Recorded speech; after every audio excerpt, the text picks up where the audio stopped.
Hello friends, आपल्याला आज pair of straight लाईनचा शेवटचा पार्ट शिकायचा आहे. तर शेवटचा पार्ट आहे general second degree equation in x and Y. आपण आत्तापर्यंतच्या भागात बघितलं, पर्टिक्युलरली कंबाईन इक्वेशनच्या बाबतीत जर दोन लाईन्स ओरिजिनमधून जात असतील तर त्याचं जे कंबाईन इक्वेशन येतं ते सेकंड डिग्रीचं असतं, but it is second degree homogeneous equation. म्हणजे त्यामध्ये जे काही टर्म्स इन्व्हॉल्व्ह होतात त्या टर्म्सचा हायेस्ट पॉवर हा सारखाच असतो आणि तो 2 असतो, म्हणून it is second degree homogeneous equation. आता आपल्याला हे शिकायचं आहे की जर दोन lines not passing through origin असतील, म्हणजे ओरिजिनमधून जात नसतील, तर त्याचं कंबाईन इक्वेशन काय येणार आहे. तर ऑब्विसली ते सेकंड डिग्री इक्वेशन येतं आणि ते होमोजिनियस नसतं, म्हणजे त्यात एक्स आणि वायच्या टर्म्स देखील असतात along with constant term, right. So सर्वप्रथम आपण ते इक्वेशन कसं तयार होतं हे बघू आणि मग त्याची कंपॅरिझन आपण होमोजिनियस इक्वेशन बरोबर करून काही जनरल पॉईंट्स, काही महत्त्वाचे पॉईंट्स आपल्याला तिथे डिस्कस करायचे, जे MCQ वगैरे सॉल्व्ह करायला, न्यूमेरिकल सॉल्व्ह करायला आपल्याला हेल्प करते. So let us consider two lines a1x plus b1y plus c1 is equal to 0 and a2x plus b2y plus c2 is equal to 0. So या दोन लाईन्सचं कंबाईन इक्वेशन आपल्याला काढायचं आहे.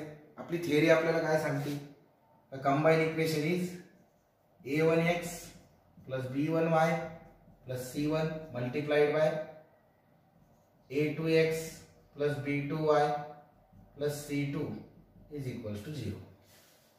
आता आपण याला एक्सपांड करूया. सो याला एक्सपांड केलं तर काय होईल, a1 a2 x square plus a1 b2 xy plus a1 c2 x. मी ह्या पहिल्या टर्मने पूर्ण ब्रॅकेटला मल्टिप्लाय केलं, आता दुसऱ्या टर्मने पूर्ण ब्रॅकेटला मल्टिप्लाय करतो. So b1 a2 x plus b1 b2 y square plus b1 c2 y. ठीक आहे. आता आपण लास्ट टर्मने पूर्ण ब्रॅकेटला मल्टिप्लाय करू, काय होईल, plus c1 a2x plus c1 b2y आणि plus c1 c2 is equal to 0. So मित्रांनो, हे लांबलचक इक्वेशन आहे आपलं second degree general equation, general second degree equation in x and Y.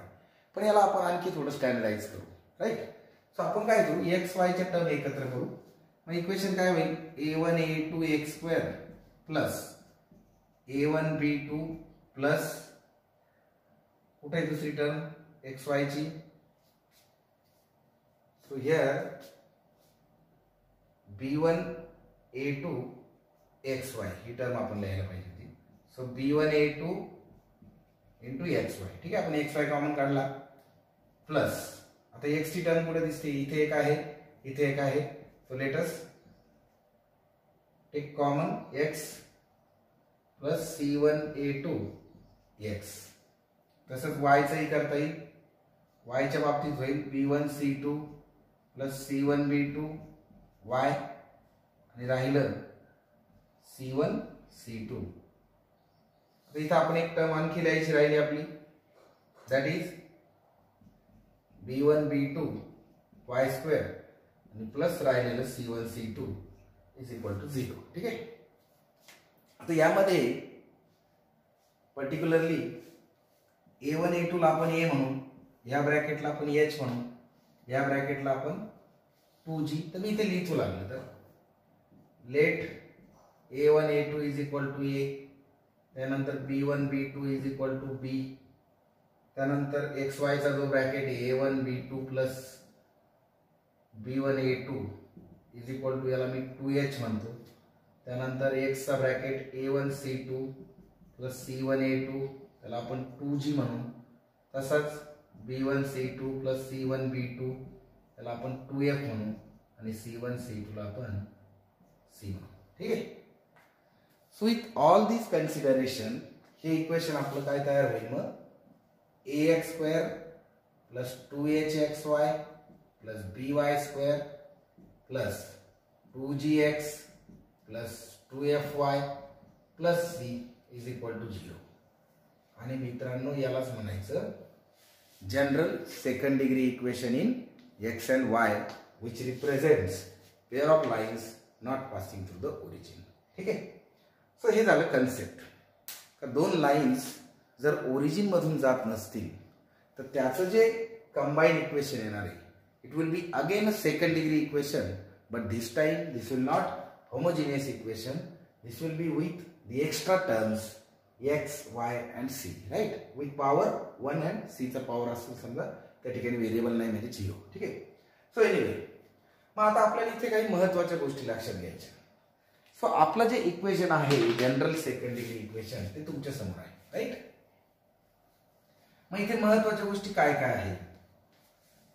मग जर हे इक्वेशन दोन लाईन्स देतंय तर काही ठराविक कंडिशन्स आहे त्या कंडिशन सॅटिस्फाय होतात.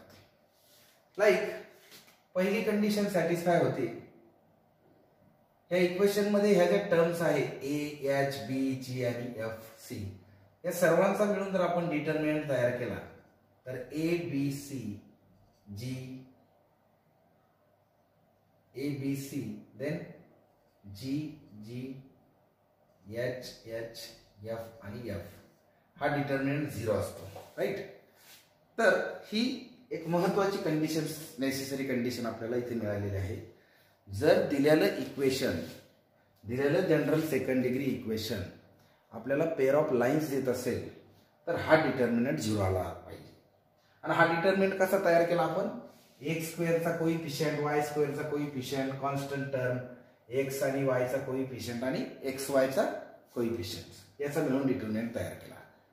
सो हा डिटर्मिनंट 0 आला म्हणजे आपल्या इक्वेशनने दोन लाईन दिलेले आहेत किंवा आपले इक्वेशन दोन लाईन देते तर हा डिटर्मिनंट 0 येतो. पण एक लक्षात ठेवा, this is not the full and final condition. म्हणजे आपण बऱ्याच वेळेस न्यूमरिकल सॉल्व्ह करायला समजा प्रश्न विचारला show the state whether the equation, असं एखादं इक्वेशन दिलं represents a pair of line or not. So directly याच्यावर जाऊन आपण ही नेसेसरी कंडिशन जरी असली तरी ही फुल अँड फायनल कंडिशन नाही. ठीक आहे. we can use this condition to find out missing value.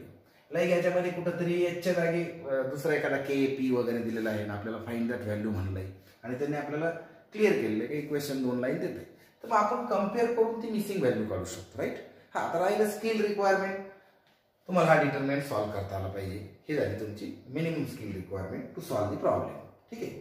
आता याच्यामध्ये आणखी एक कंडिशन आहे ती म्हणजे h square minus a b हा जो फॅक्टर आहे it should be greater than equals to 0.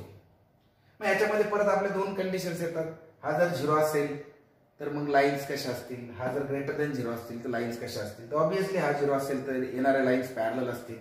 हा जर ग्रेटर दॅन 0 असेल तर येणाऱ्या लाईन डिस्टिंक्ट आणि इंटरसेक्टिंग असतील, राईट? मग आता लाईन्स जर इंटरसेक्टिंग असतील तर मग लाईन्सचा अँगल कसा काढायचा तर त्यासाठी तीच थिअरी वापरावं लागेल आपल्याला. tan θ is equal to 2√h square minus a b divided by a plus b. मग इथं परत आपल्याला दोन कंडिशन मिळतात. H square minus a b greater than 0 आहे, that means the lines are intersecting and will get some angle between them. H square minus a b is equal to 0 आहे तर lines R parallel. त्यानंतर ए plus बी जर 0 आहे तर lines R perpendicular कारण त्या ठिकाणी tan θ डज नॉट एक्झिस्ट होईल. सो त्या कंडिशन्स इथे लागू पडतील. आता सर्वात महत्वाची गोष्ट या ठिकाणी आपल्याला इनफॅक्ट तोच तो फिनॉमिनन आता आपल्याला पॉइंट ऑफ इंटरसेक्शनचा फिनॉमिनन. पहिल्या केसमध्ये पॉइंट ऑफ इंटरसेक्शन तुमचा ओरिजिन येणार कारण लाईन पासिंग थ्रू ओरिजिन आहे. पण इथे पॉइंट ऑफ इंटरसेक्शन काय येईल तो इंटरेस्टिंग भाग आहे. सो पॉइंट ऑफ इंटरसेक्शन साठी आपण एक फॉर्म्युला लक्षात ठेवू, तो पुस्तकात दिलेला आहे. Point of intersection. ठीक आहे. सो ह्या दोन लाईनचा पॉइंट ऑफ इंटरसेक्शन असतो. आता तुमच्या बुक मध्ये जो फॉर्म्युला दिलेला आहे तो कसा डिराईव्ह झाला त्यापेक्षा जो फॉर्म्युला लिहितो HF मायनस BG. ठीक आहे. Divided by AB minus H square आणि दुसरा आहे GH minus AF, right? Divided by AB minus H square. बस तुम्हाला यामध्ये जे काही व्हॅल्यूज आहे ABCच्या Gच्या Hच्या Fच्या त्या व्हॅल्यूज टाकायच्या आणि पॉइंट ऑफ इंटरसेक्शन इथून काढायचं आहे. सो पॉइंट ऑफ इंटरसेक्शनचं न्यूमरिकल तुम्हाला याच्यावरून सोडवता येईल. त्यानंतर अँगल रिलेटेड जे काही असतील न्यूमरिकल MCQ ते तुम्हाला ह्या थिअरीवरून सोडवता येईल. सो आणखी एक महत्वाचा पॉइंट इथे येईल आता ह्या इक्वेशन मध्ये ज्या दोन लाईन्स येतील आणि आपल्याकडे एक होमोजिनियस इक्वेशन आहे पहा, ax² plus 2hxy plus by² is equal to 0. आता याने दिलेल्या लाईन्स पासिंग थ्रू ओरिजिन आहे आणि याने दिलेल्या लाईन्स ह्या दोन लाईन्सला, याच्यातून येणाऱ्या दोन लाईन्सला पॅरलल असतील. ही महत्वाची कंडिशन आहे. म्हणजेच कधी कधी आपल्याला ज्यावेळेस न्यूमरिकल विचारतात का या इक्वेशनने लाईन्स दिलेल्या आहेत की नाही ते ठरवा. सो इन दॅट केस आपण पहिला त्या इक्वेशनचा हा पार्ट फॅक्टराइज करायचा, right, and then some unknown constant त्या फॅक्टर्स मध्ये ऍड करून त्या लाईन्स ऍझ्युम करायच्या. मग आपलं टार्गेट राहतं त्या अननोन फॅक्टर्सला शोधायचं आणि देन आपल्या लाईन्स मिळवायचे. कारण येणाऱ्या लाईन्स ह्या यातून निघणाऱ्या दोन लाईन्सला ऑलवेज पॅरलल असतात. हा पॉईंट सगळ्यात महत्वाचा आहे, राईट. आणि याच्यावरती बोर्डाला प्रश्न येण्याची सुद्धा दाट शक्यता आहे. So the important points in this session are, if this is the general second degree equation, then it will represent a pair of line which does not passes to the origin. Then it will satisfy the condition that this determinant is equals to 0. तुम्ही या determinant चे expansion लक्षात ठेवू शकता किंवा determinant लक्षात ठेवू शकता. See, determinant लक्षात ठेवणं जनरली सोपं असतं. Then x² minus ab is greater than equals to 0. Angle between two lines is given by this formula. From this formula x² minus ab is equal to 0 जर आला तर लाईन कोइन्सिडेंट किंवा parallel असतील. जर a plus b is equal to 0 आला तर line perpendicular असतील. आणि जर त्यानंतर वेगळी काही कंडिशन आली like h² minus ab greater than 0 आला किंवा a plus b greater than 0 असेल तर त्या केसमध्ये तुम्हाला लाईन इंटरसेक्टिंग भेटतील. लाईनचा पॉईंट ऑफ इंटरसेक्शन तुम्ही या फॉर्म्युलाने काढू शकता. आणि लाईन्स शोधण्यासाठी तुम्हाला बेसिकली या दोघांचं कॉम्बिनेशन करावं लागेल. त्याच्यासाठी आपण एक एक्झाम्पल सॉल्व्ह करू, राईट. सो आता आपल्याला एक पुस्तकात सॉल्व एक्झाम्पल दिलेलं आहे त्याने. पहिलं सॉल्व एक्झाम्पल आहे या टॉपिकवर. सो एक इक्वेशन आहे आपल्याकडे x² minus 6xy plus 5y². मी इक्वेशन लिहितो. इक्वेशन काय आहे, x² minus 6xy plus 5y² then plus 10x minus 14y plus 9 equals to 0, right. आता इथे प्रश्न असा आहे की हे equation pair of straight line देतं का नाही, पहिलं हे चेक करा. देत असेल तर find the angle between that line, those lines, तो ॲक्युरेट अँगल आपल्याला शोधायचा आहे. And then find point of intersection. ठीक आहे. सो आपण पहिला पार्ट सॉल्व्ह करायचा प्रयत्न करू. See, look at the equation carefully. मी आता सांगितल्याप्रमाणे याच्यातला जो x² xy आणि y² चा भाग आहे म्हणजे होमोजिनियस इक्वेशनचा जो भाग आहे तो भाग आपण सध्या बाजूला काढू. Here x² minus 6xy plus 5y² is equal to, याचे आपण फॅक्टर पाडू. आता याचे फॅक्टर पाडण्यासाठी मधली टर्म जर स्प्लिट केली तर काय होईल, x² minus 5xy minus xy plus 5y², ठीक आहे, इज इक्वल टू 0. मग आता याला फॅक्टराइज कसं करता येईल, x into bracket x minus 5y minus y into bracket x minus 5y is equal to 0.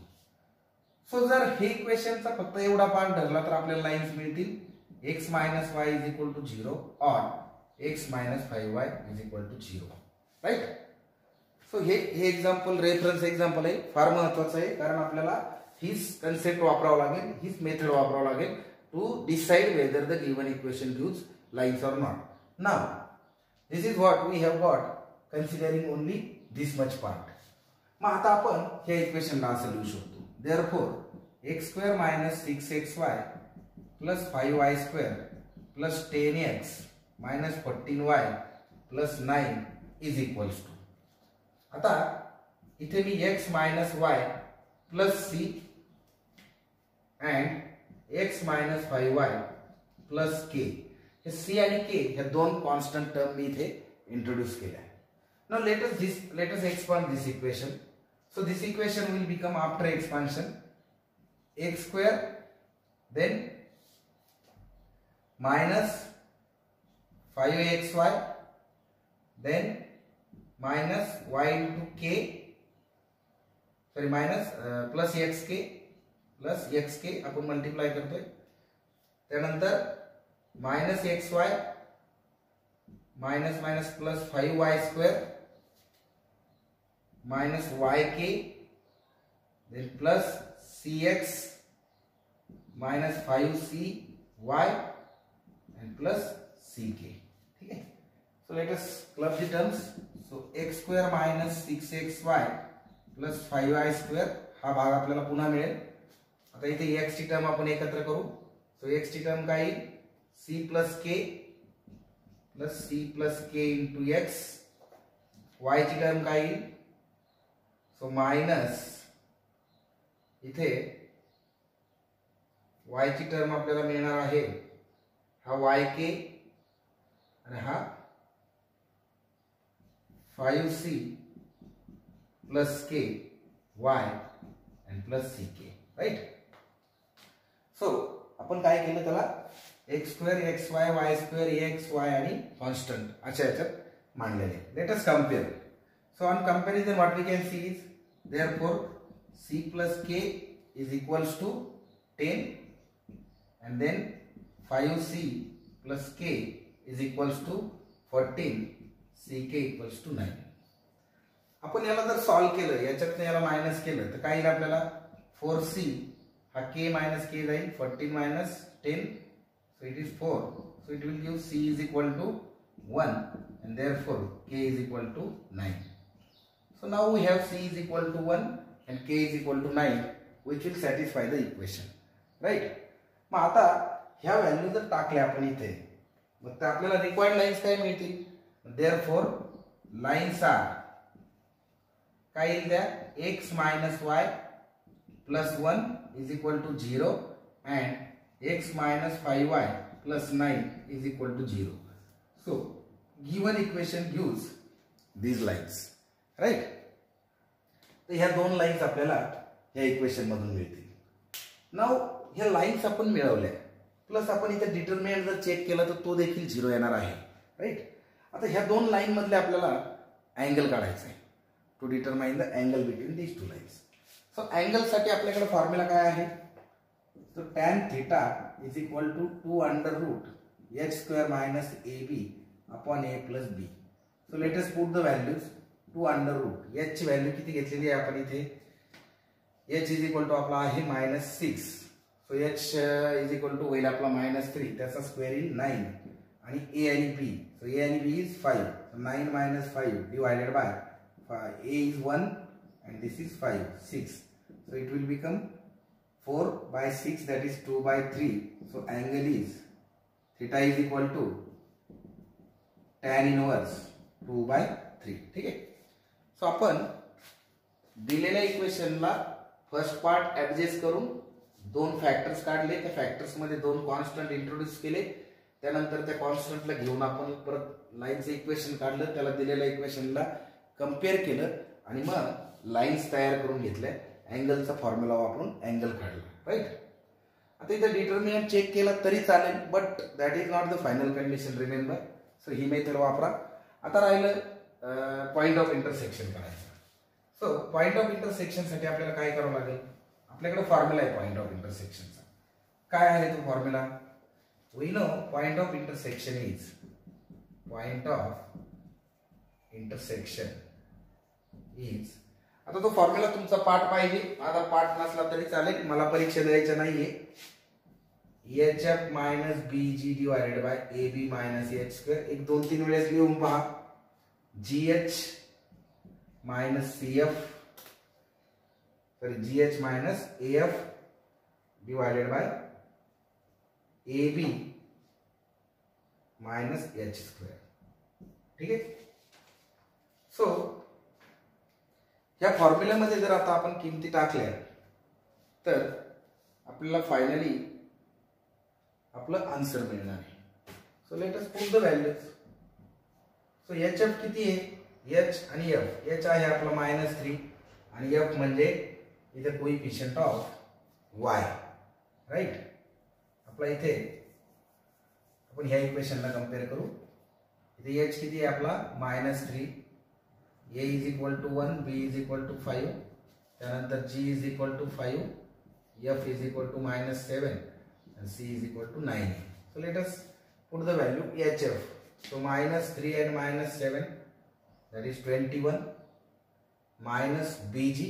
So b and g that is 25 divided by ab minus h square. So ab is 5 minus 9. So that is minus 4, right?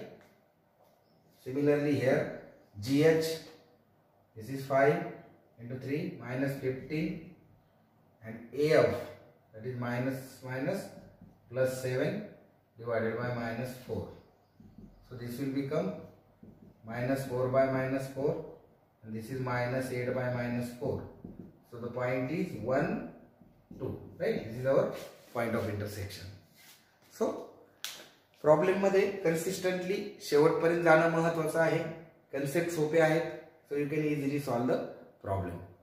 So आणखी आता बरेच problem आहेत, चांगले problem आहेत त्याच्यात. Like आणखी एक जर आपण बघितला, आपण अनसॉल्व जर बघितला, तर अनसॉल्व मध्ये एक मी न्यूमेरिकल घेतो मिसिंग व्हॅल्यूचं. तो म्हणतो find the value of k if the following equation represent a pair of line. ठीक आहे, प्रॉब्लेमची स्टेटमेंट काय पहा. Find the value of k if the following equation represent pair of line. Equation लिहितो, ते आहे 3x² plus 10xy plus 3y² plus 16y plus k is equal to 0. ठीक आहे. आता हे इक्वेशन तुमचं जनरल सेकंड डिग्री इक्वेशन आहे, कारण y ची टर्म त्याच्यात आली, कॉन्स्टंट टर्म त्याच्यात आली. मग आपल्याला माहिती जर general second degree equation pair of lines देत असेल तर डिटर्मिनंट तो एबीसीचा त्याला 0 करता येईल आपल्याला. आता ह्या प्रकारच्या प्रॉब्लेमला आपण ती मेथड वापरायची. So here a is equal to 1, b is equal to 3, 2h equals to 10, therefore h is equal to 5. ठीक आहे. त्यानंतर g 2g इक्वल्स टू 0, कारण x ची टर्म नाहीये म्हणून g इज इक्वल टू 0 येईल इथं. ठीक. त्यानंतर 2f equals to 16, it gives f is equal to काय येणार तुम्हाला 8, and c is equal to k. So let us form the determinant. A, B, C, G, G, H, H, F, F is equal to, तयार करूया आपण तो 1, 3, K. त्यानंतर G ची किंमत किती घेतलेली आपण 0, 0. H ची किंमत आहे आपली 5, 5 आणि F ची किंमत आहे 8, 8. So let us solve this. So 1 into 3k minus 64 minus 5 into 5k minus 0. ठीक आहे. तर ही आपली किंमत आली, that must be equals to 0, right? So let us solve this equation. So ते काय येणार आहे 3k minus 64 minus 25k is equal to 0. So आता हे राहील आपलं 21 minus 21k minus 64 is equal to 0. Therefore, sorry, minus 22k minus 64 is equal to 0. ठीक आहे. आपण डिटर्मिनंट बरोबर तयार केलाय. a is equal to, oh sorry, here we have taken a is equal to 1, a should be 3. So this mistake is not allowed here actually, right? So this is 3. C मला का कळलं का चुकतंय, कारण मला इथं व्हॅल्यू फ्रॅक्शन मध्ये येताना दिसली. So let me now correct the things. हे तुमच्या लक्षात आलं पाहिजे, प्रॅक्टिस केली तर लक्षात येईल.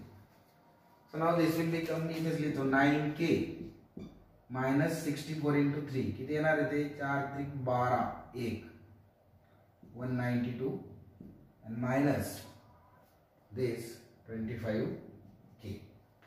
So minus 25 plus 9, it will be 16k. त्याला इक्वल्स टू 0 म्हणलं आपण, is equal to minus 192. So k is equal to minus 192 divided by 16.